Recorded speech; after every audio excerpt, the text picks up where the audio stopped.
Good morning दोस्तों। तो कैसे हैं आप सभी दोस्तों। राजस्थान के इतिहास अपना चल रहा है और राजस्थान के इतिहास में आज हम बात करेंगे जयपुर आमेर के इतिहास के बारे में। और आमेर पर जो दोस्तों कछवा वंश का शासन रहा था, कछवा राजवंश का शासन रहा था। और तो इसका जो संपूर्ण इतिहास अपन पढ़ने वाले हैं। तो दोस्तों वीडियो को कंप्लीट जरूर देखना।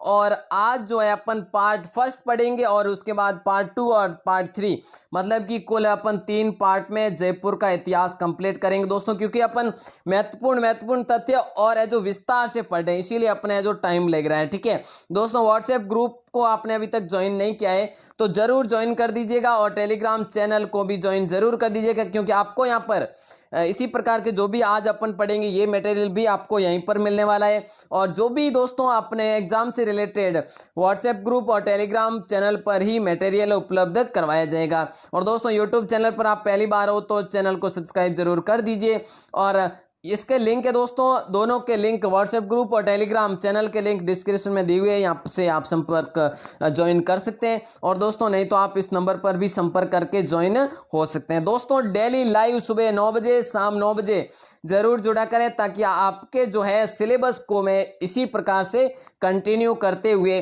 कंप्लीट करवा सकूं। और दोस्तों चैनल को सब्सक्राइब करते हुए अपन आगे बढ़ते हैं, कर दीजिए। और बढ़ते हैं अपन आज की क्लास की और आप सभी का बहुत बहुत स्वागत है। तो स्टार्ट करते हैं आज के इस टॉपिक को, आमेर का कछवाहा वंश। दोस्तों आमेर के कछवा वंश की बात करें तो इसकी नींव जो रखी गई है वो रखी गई थी दुल्लर राय के द्वारा। और दोस्तों उससे पहले अपन कुछ जानकारी यहाँ पर देख लेते हैं। कछवा अपने आप को भगवान श्री राम के पुत्र जो थे कुश, राम के कितने 2 पुत्र थे, लव और कुश थे। कुश की संतान कौन मानते हैं? कछवा अपने आप को कुश की संतान मानते हैं। दोस्तों यहाँ पर मैंने यहाँ पर इतिहासकारों के जो मत है यहाँ पर ऐड नहीं किए, क्योंकि वो इंपॉर्टेंट मुझे नहीं लगे अपने एग्जाम की दृष्टि से। ठीक है दोस्तों, इसी वंश के नरवर मतलब ग्वालियर नरवर के शासक सोडा सिंह के पुत्र जो हुए दुल्लर राय। और दुल्लर राय जो कि 1137 ईस्वी के लगभग दोस्तों रामगढ़ उस समय नाम था ढूंढाड़ का। ठीक है, और उसका नाम बाद में परिवर्तित होकर क्या हो गया था दोस्तों? जमुआ रामगढ़ हो गया था, पता है ना। ठीक है, तो दोस्तों अगर यहाँ पर अपन आगे बात करें तो क्लियर सी बात यह है कि दुल्लर राय ने सन 1137 में रामगढ़ में मीणाओं को हराया और उसके बाद दौसा के बड़गुजरों को हराया। और दोनों को हराने के बाद दौसा में ही कछवा वंश की नींव डाली और दोस्तों को दौसा को ही वहां पर राजधानी बनाया गया। ठीक है, अगर हम आगे देखें तो दोस्तों रामगढ़ में अपनी कुल देवी जमुआ माता का मंदिर भी बनवाया। तो दोस्तों ऐसा पूछा जाए कि कछवा वंश की कुल देवी कौन है, तो दोस्तों जमुआ माता है। ठीक है, ये अपन लोक देवी अपन अलग से अच्छे से पढ़ चुके हैं दोस्तों। आप में से किसी ने नहीं देखी है क्लासेस तो जरूर देख लेना। ठीक है दोस्तों, इन्हीं के पौत्र जो हुए थे कोकिल देव हुए थे। दोस्तों कोकिल देव ने 1207 में आमेर को राजधानी बनाया और मीणाओं को पराजित करके, ठीक है किसको? आमेर की मीणाओं को पराजित करके 1207 में कोकिल देव ने आमेर को राजधानी बनाया। ऐसा प्रश्न देखिए दोस्तों यहाँ पर अपन थ्योरी पढ़ रहे हैं, मैं आपको बताऊं एक एक का, तो इससे बेहतर है कि आप समझ लीजिए। संपूर्ण जो भी मैंने यहाँ पर तथ्य ऐड किए हैं सभी इंपॉर्टेंट है, कहीं से भी प्रश्न उठाकर पूछा जा सकता है। ठीक है, तो दोस्तों कहानी पर आधारित कहीं पर हो तो मैं आपको बता दूंगा कि इंपॉर्टेंट नहीं है।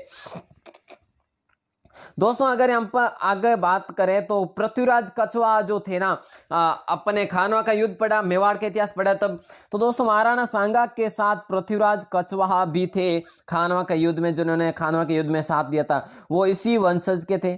ठीक है, और दोस्तों पृथ्वीराज के जो पुत्र हुए थे सांगा, पृथ्वीराज के पुत्र जो हुए सांगा, और उन्होंने सांगानेर कस्बा बसाया जो कि जयपुर में है।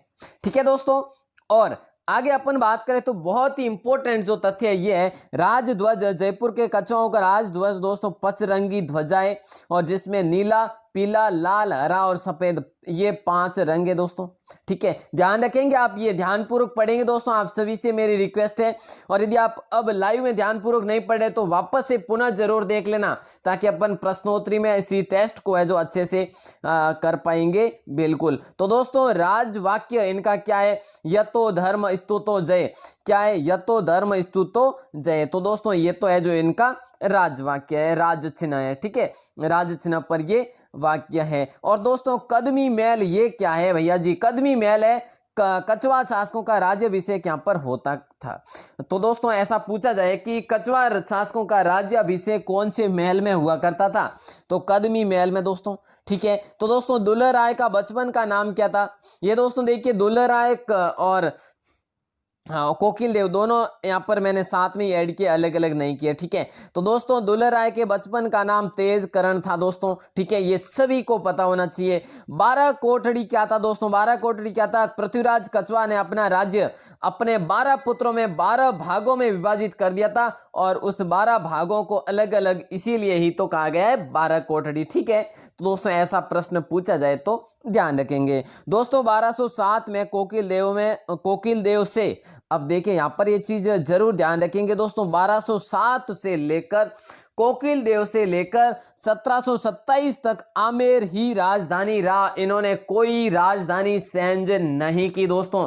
कोकिल देव ने चेंज की, उसके बाद है जो बिल्कुल दोस्त ये ही रही जो आमेर रही 1727 तक। ठीक है, सवाई जय सिंह तक। तो दोस्तों गुलाब के फूलों के उत्पादन हेतु रामगढ़ को ढूंढाड़ का पुष्कर कहते हैं। तो दोस्तों रामगढ़ का नाम अब है जो बदलकर जमुआ रामगढ़ है जो रखा गया है।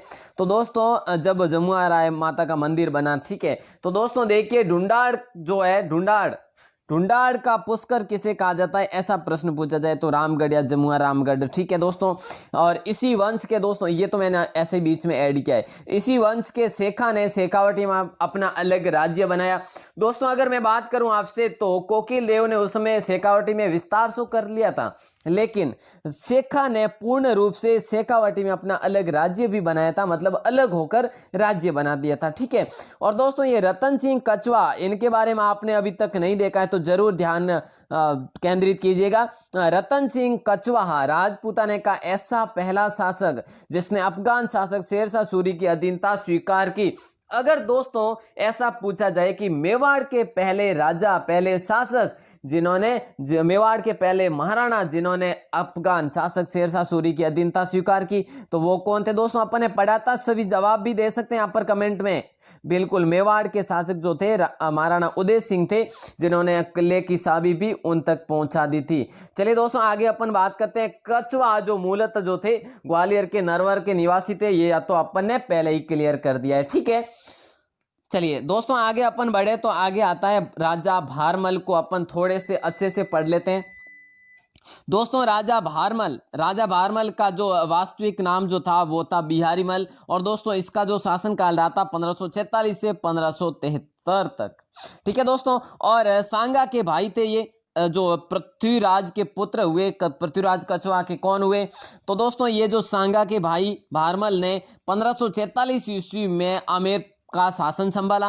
कब, 1546 ईस्वी में आमेर का शासन संभाल लिया। ठीक है, और भारमल ने जनवरी 1562 में मुगल सम्राट अकबर से अधीनता स्वीकार की। अब दोस्तों कहीं कहीं पर आपको मिलेगा कि 1556 में अधीनता स्वीकार की। ठीक है, तो दोस्तों ऐसा नहीं है, और वैसे करेक्ट तो यही आपका 1562 है दोस्तों। ठीक है, तो 1562 में मुगल सम्राट से मतलब अकबर से अधीनता स्वीकार की। और है जो देखिए दोस्तों कहां पर की, अजमेर यात्रा के समय, किसकी, अकबर की अजमेर यात्रा के समय सगतई खां की मदद से, मतलब कि सगतई खान ने मिलवाया अकबर से भारमल को, और सांगानेर के निकट है जो ये संधि हुई, अधीनता स्वीकार की। दोस्तों अगर अपन देखें तो बाद में सांबर जो स्थान है, सांबर में अपनी पुत्री हरखूबाई या हरखाबाई कह भी सकते हैं, या फिर उसे बाद में जो है जोधाबाई के नाम से भी वो प्रसिद्ध हुई थी। तो दोस्तों इसका विवाह अकबर से करवाकर वैवाहिक संबंध स्थापित करने वाला पहला राजपूताने का शासक बना था ये।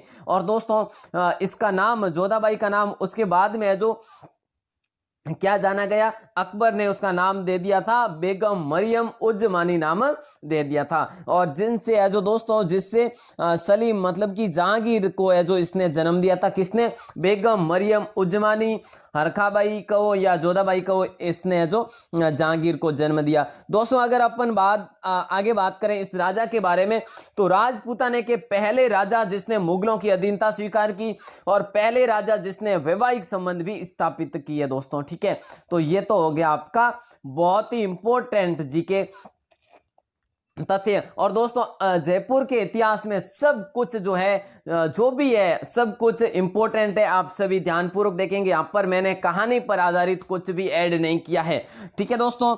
अगर अपन देखें तो अकबर ने अमीर उल उमरा की उपाधि किसे दी दोस्तों? इसे दोस्तों अमीर उल उमरा की उपाधि दी भारमल को। भारमल को क्या दिया?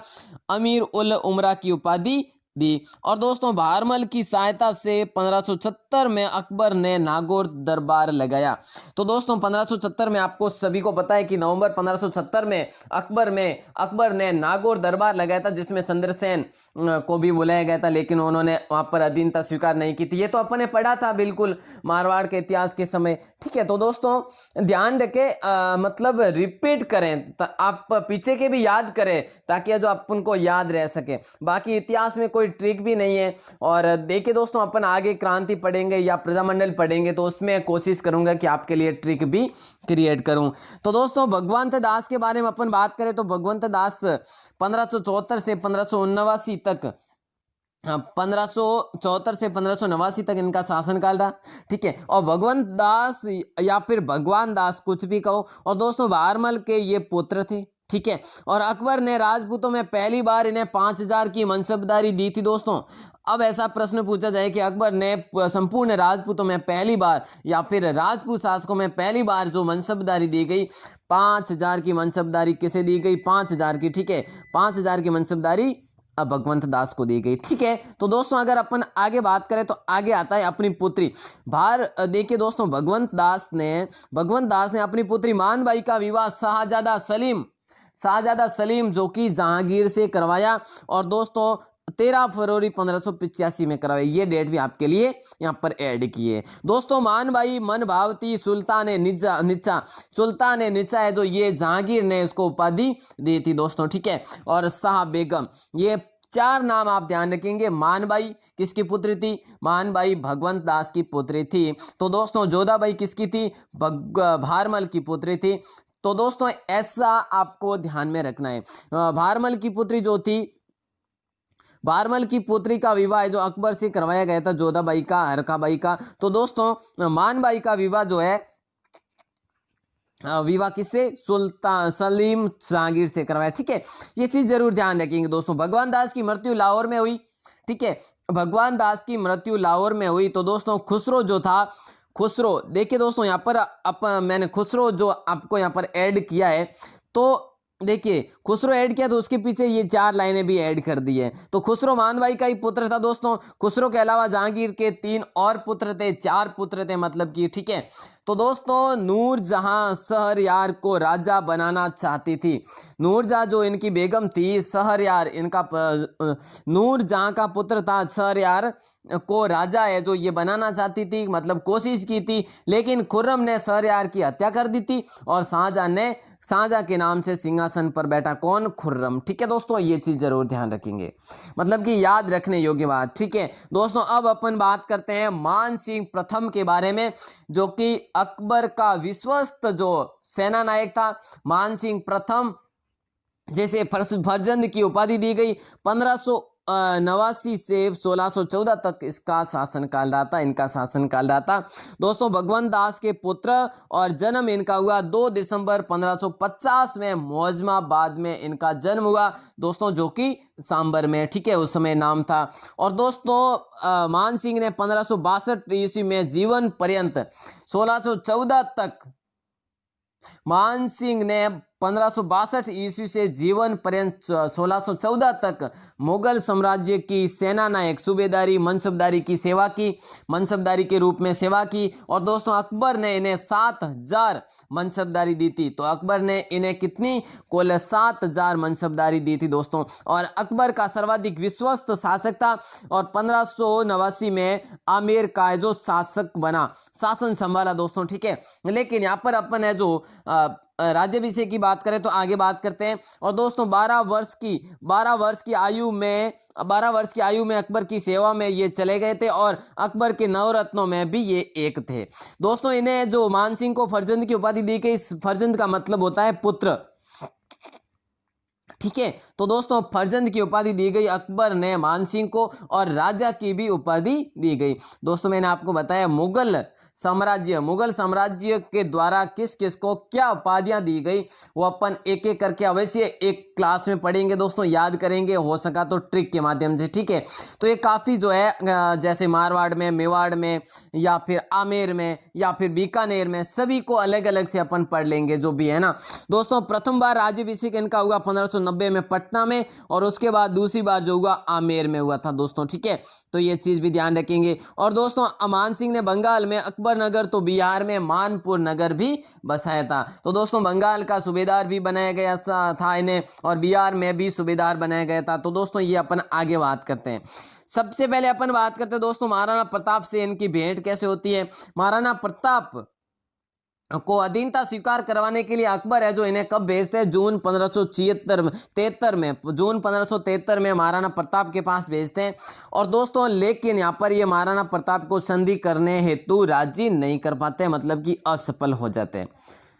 दोस्तों अगर हम बात करें तो हल्दी घाटी के युद्ध के बारे में बात करें आगे, तो अकबर ने महाराणा प्रताप के विरुद्ध कुंवर मानसिंह के नेतृत्व में जो विशाल शाही सेना भेजी थी, कब भेजी थी, अजमेर से कब रवाना की थी, 3 अप्रैल 1576 को रवाना की थी। तो दोस्तों जो मेवाड़ के लिए रवाना की थी, और मांडलगढ़ में मान सिंह ने डेरा डाला अपनी सेना का। फिर है जो ये खमनौर पहुंचे। दोस्तों हल्दी घाटी के युद्ध के बारे में अपने संपूर्ण जानकारी पढ़ ली है पहले से ही, मैंने यहाँ पर कुछ भी ऐड करने की चेष्टा नहीं की। दोस्तों हल्दी घाटी का युद्ध है जो रक्त तलाई में 21 जून 1576 को हुआ था, और मान सिंह की सेना विजयी हुई थी। यहाँ पर इतना ही बताना चाहूंगा कि हल्दी घाटी के युद्ध में अकबर की ओर से मान सिंह ने जो नेतृत्व किया था, ये सेनापति थे, और जो ये विजयी हुए थे दोस्तों, बस इतना ही। बाकी है जो इस पूरे हल्दी घाटी का श्रेय जो जाता है महाराणा प्रताप को जाता है, ठीक है। चलिए दोस्तों अगर हम यहाँ पर अगर बात करें तो काबुल विजय के बारे में बात करेंगे। और काबुल विजय जो है, काबुल पर विजय किसने, मान सिंह ने काबुल पर विजय किससे, हाकिम खां से की। और दोस्तों हाकिम खां को दबाने के लिए अकबर ने भगवंत दास और पुत्र मान सिंह दोनों के नेतृत्व में एक सेना भेजी, जो कि जून 1585 पर है जो काबुल पर विजय भी पा ली थी। और दोस्तों महाराज जो थे जो अकबर स्वयं, बादशाह स्वयं भी यहाँ पर आए थे, कहाँ पर 1585 में काबुल में आए थे, जो कि इस विजय के उपलक्ष्य में। दोस्तों 1585 में मान सिंह को काबुल का सूबेदार भी वहाँ पर नियुक्त किया। अब देखिए सूबेदारी ये कहाँ पर करते हैं, काबुल पर सूबेदार कब नियुक्त किया, 1585 में किया, ठीक है। दोस्तों जहाँ मान सिंह ने काबुल में रेशनाइयों के विद्रोह का भी अंत किया, मतलब कि समूलन नष्ट किया। अगर दोस्तों अपन देखें तो मान सिंह को बिहार की सूबेदारी कब दी गई, 1587 में। 1585 में दोस्तों ये चीज़ जरूर ध्यान रखेंगे, 1585 में काबुल की सूबेदारी, और दिसंबर 1587 में मान सिंह को बिहार की सूबेदारी। तो दोस्तों बंगाल की सूबेदारी 1592 में दी गई। और ये बंगाल की सूबेदारी क्यों दी गई, क्योंकि उड़ीसा पर इन्होंने विजय प्राप्त की।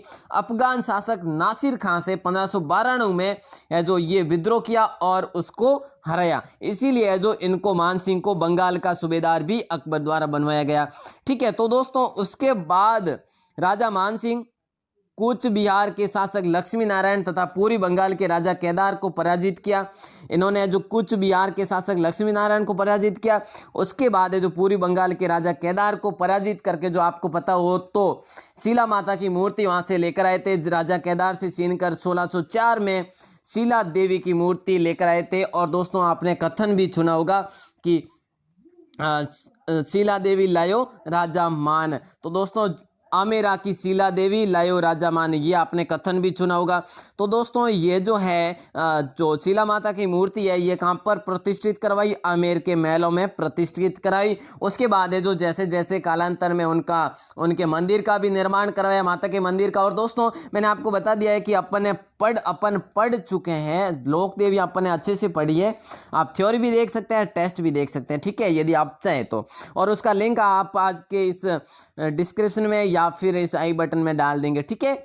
चलिए दोस्तों अहमदनगर अभियान में इनकी मृत्यु हो जाती है। और अकबर की मृत्यु के बाद सम्राट जहांगीर से संबंध इनके अच्छे नहीं रहे थे, अच्छे खास नहीं रहे थे। और दोस्तों 1611 ईस्वी में अहमदनगर अभियान के दौरान अहमदनगर अभियान शुरू कब हुआ था? 1611 में हुआ था दोस्तों, ये चीज़ ध्यान रखेंगे। इनकी मृत्यु है जो दोस्तों एलिचपुर कहाँ पर है? महाराष्ट्र में। ठीक है, महाराष्ट्र में 6 जुलाई 1614 को राजा मान सिंह की मृत्यु हो जाती है। तो दोस्तों इनके समय में राय मुरारी दास ने मान चरित्र की रचना की।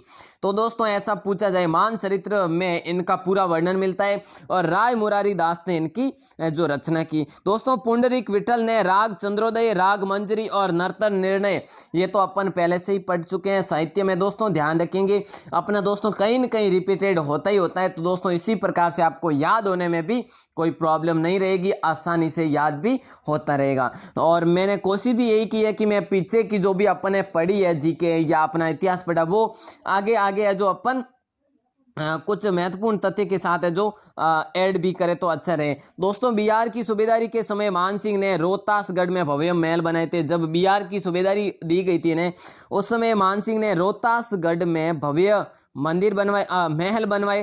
ठीक है दोस्तों, और 1592 ईस्वी में राजा मान सिंह ने आमेर के भव्य महलों का निर्माण कराया। कब? 1592 में।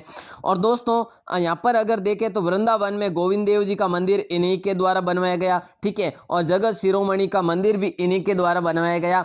तो दोस्तों मंदिर का निर्माण भी इन्हीं के द्वारा करवाया गया, ये दोनों चीजें भी ध्यान रखेंगे। और दोस्तों आमेर के राजा मान सिंह ने हरिनाथ, सुंदरदास एवं जगन्नाथ जैसे विद्वानों को संरक्षण प्रदान किया। ठीक है, किस किस को? देखिए हरिनाथ, सुंदरदास और जगन्नाथ जैसे विद्वानों को संरक्षण प्रदान किया। किसने? राजा मान सिंह ने। तो दोस्तों आखिरकार अपन यहाँ पर थोड़ी सी ये बात कर लेते हैं, थोड़ी सी वीडियो जरूर लंबी बनी होगी। मान सिंह स्वयं कवि, विद्वान और साहित्य प्रेमी थे। ठीक है, और उन्होंने 2 मुगल शासकों अकबर और जहांगीर के साथ कार्य किया। और दोस्तों जहांगीर देखिए श्रेय मान सिंह को कौन सा जाता है? मीनाकारी कला राजस्थान में सर्वप्रथम लाने का श्रेय जो मान सिंह प्रथम को ही जाता है दोस्तों, ये चीज भी जरूर ध्यान रखेंगे। तो दोस्तों आज की बस क्लास यहीं तक है। और रीजनिंग की क्लास दोस्तों आपने देखा होगा कि 9 बजे की रीजनिंग की क्लास नहीं आई है 9 बजे, लेकिन दोस्तों आज आपके लिए रीजनिंग की क्लास मैंने आपको लाइव में भी बताया था परसों संडे की में। तो दोस्तों की रीजनिंग की क्लास अपन 5 बजे पढ़ेंगे। ठीक है, इसलिए दोस्तों मैं आपके लिए इतिहास लेकर आया हूँ। और अपन इतिहास जो है अपना राजस्थान का जीके पहले ही दोस्तों अपन थ्योरी के माध्यम से जो पढ़ रहे हैं ये अपन जल्दी से कंप्लीट कर दे, तो उसके बाद अपन प्रश्नोत्तरी कंटिन्यू रखेंगे। ठीक है, और हो सका तो दोस्तों मैंने आपको बताया था अपन रिवीजन के लिए एक 10-10 घंटे की या 5-5 घंटे की क्लास भी बनाए राजस्थान थ्योरी क्लास की, जीके थ्योरी क्लास की। तो दोस्तों इसके माध्यम से इसी हिसाब से अपन इसको पहले कंप्लीट कर देते हैं, उसके बाद ही करेंगे। तो दोस्तों रीजनिंग 5 बजे आएगी, आप सभी तैयार रहें आज शाम 5 बजे। ठीक है, तो आप सभी का प्रेम पूर्वक बहुत बहुत आभार, धन्यवाद। और आप सभी बने रहे आपके अपने YouTube चैनल राजस्थान क्लासेस के साथ। बहुत बहुत धन्यवाद।